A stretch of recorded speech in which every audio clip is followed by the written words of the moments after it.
Actually, what I'm seeing currently is that we're in the midst of a transition, in a very profound transition from what I would call leading the way to what I would call lighting the path.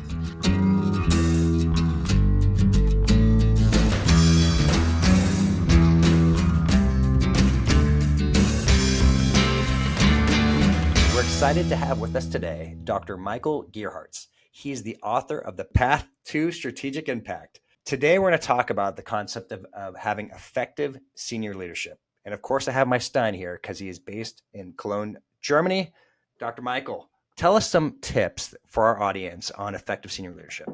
Actually, what I'm seeing currently is that we're in the midst of a transition, in a very profound transition from what I would call leading the way to what I would call lighting the path. So what we're currently still seeing is that we're living in a time where the leader is expected to be, well, leading the way, eating last, like knowing all the answers, right? But I think that that a profound shift is happening towards what I would call lighting the path. That it's not so much anymore about knowing all the answers, but aligning your team on a common path towards a meaningful destination, and basically answering three questions. Where are we headed? Why are we headed there? And why it's got to be us who's taking on that journey. Okay. So I love, once again, these concepts, these changes you're making, these subtle, but significant. So what does it feel like when you're lighting the path versus perhaps the traditional concept that we've been doing today?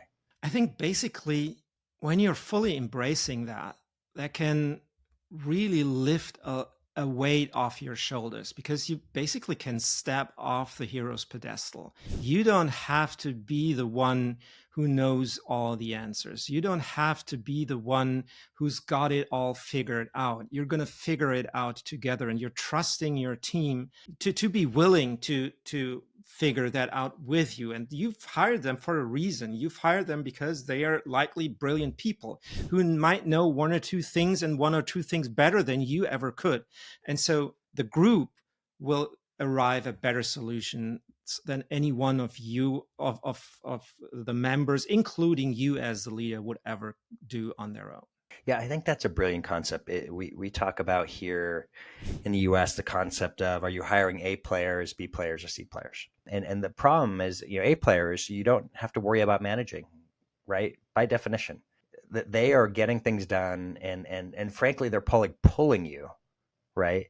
Because they're already thinking ahead because they have an expertise in something. While the B players are okay, right?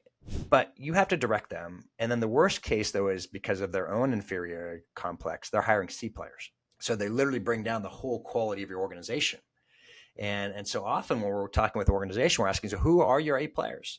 And if they can't answer that, there's a significant problem, which goes back to the leader really decided that they were going to lead the way, not show the way, not provide. They wanted to have command and control at the end of the day, and they wanted to be the hero in every single situation. And personally, we're not huge fans of that.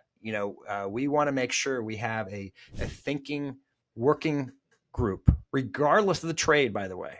Some people think this is only in white collar jobs. No, this is in all type of jobs, that we want to make sure that people have the freedom and empowerment to make decisions. Why?